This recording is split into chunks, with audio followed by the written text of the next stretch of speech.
Yeah, hi. Now we are in the video number 10 and we are going to talk about the dissolved oxygen, the use of an air pump as well as live plants in an aquarium. Yeah. So actually as we all know that fish lives in water and fish also requires oxygen like us. Not only fish, snails, if any shrimp, fish and useful bacteria, nitrosomonas or nitrobacter. All these needs oxygen. Along with them, if there are any live plants in an aquarium, they too needs oxygen in the absence of sunlight. So let's talk about plants and their use. As we all know, in the presence of sunlight, even the aquatic plants absorb carbon dioxide from the aquarium and go through the process called photosynthesis to prepare their own food, and in that process they release oxygen. This oxygen is going to be used by the fish, snails, shrimp as well as useful bacteria which are present in the aquarium. So actually what people do is, in a planted aquarium they always try to maintain a good degree of lighting. That is one source of producing oxygen for the live fish through plants, and the other source is air pump. So what does an air pump do? Air pump actually sucks the air which is around it and pumps it through a pipe into the aquarium, and bubbles are released, and in that process when the air is sucked from the atmosphere and sent, even the oxygen in the atmosphere gets sucked in and it gets dissolved in the water of an aquarium. So in that way fish absorb oxygen. Apart from that, what happens is, when, for example, this is the surface of the aquarium water and here is the air stone. It creates bubbles, and what does happen? Ripples happen or occur on the surface of the aquarium. Because of this, the oxygen which is in the atmosphere gets dissolved in the water, and the dissolved oxygen content increases in the aquarium. On the other hand, as we all know, dust gets sedimented on each and every thing. In the same way, the dust gets sedimented over the surface of the water.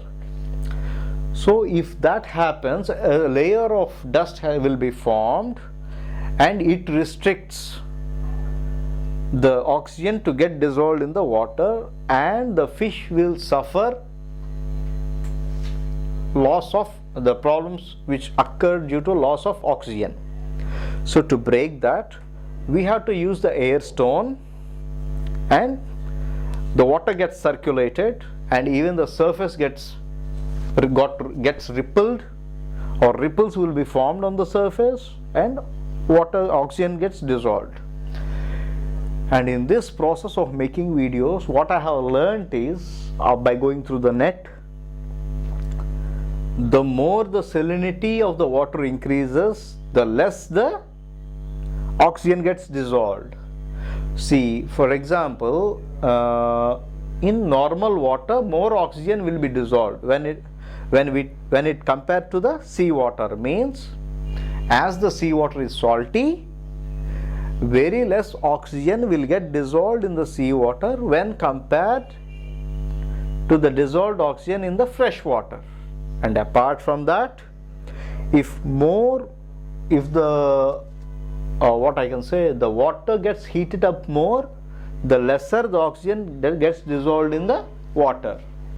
Means hot water does not dissolve more oxygen, while cold water absorbs or dissolves or holds more oxygen. So this is the greatest thing which I have learnt in this process. And apart from this, I have heard about water. How is water formed? While I was a kid, it is said that water means H2O, means 2 hydrogen atoms and 1 oxygen atom. Means in water 1/3 is oxygen. So as I was an aquarist from my childhood, I used to think there is lot of oxygen in the water, so why fish are struggling for oxygen? Later, after years, I came to know that 1 oxygen atom and 2 hydrogen atoms combine and a water molecule is formed. Means here oxygen atom has been already been used, so there is no excess oxygen in the water apart from the oxygen which got dissolved through the air or some sort of or released by the plants or something like that. Okay, so and I want to give you one more demonstration. So if this is an aquarium, for example, this is an aquarium and the height of the aquarium is low but the surface area is high. Okay, in this case, when you use some air stone or air pump or something, because of a huge surface area, a lot of oxygen gets dissolved easily in this water. When compared to this, if the aquarium is of this shape, the water contains in this aquarium, in this shaped aquarium which is of same measures, and the aquarium which is of same measures is same, but here the surface area is less. Here the surface area is very less. Okay, so what happens? The degree of oxygen which is going to get dissolved in this surface area is very little. Hence, in this sort of aquariums, the oxygen problem will be high when compared to the aquariums which are having more of surface area. Yes, when we come to, as I have mentioned you before, about the useful bacteria which also needs oxygen, that is the Nitrosomonas and the Nitrobacter.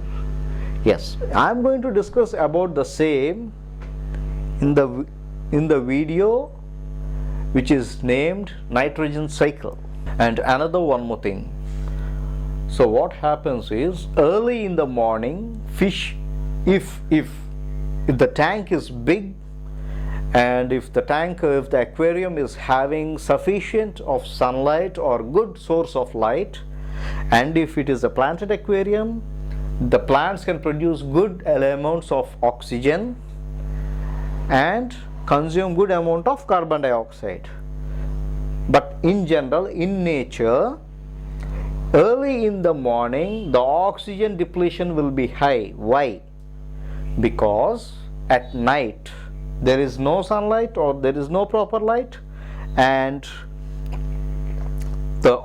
the plants which are in the water consume oxygen throughout the night, and after the sun rises, as the sun rises gradually and as the lighting also rises, the oxygen usage of the plants will get reduced and they start using carbon dioxide. Well, and when it comes to night, the sun goes down, so the usage of carbon dioxide goes down, replacing the usage of usage of oxygen goes high, replacing the usage of carbon dioxide. So that the whole night each and every living organism in the aquarium or any tank consumes a lot of oxygen, and due to that, early in the morning there will be a depletion of oxygen. So basing on these basics, I request you all to try to understand what is going on in our aquarium and how the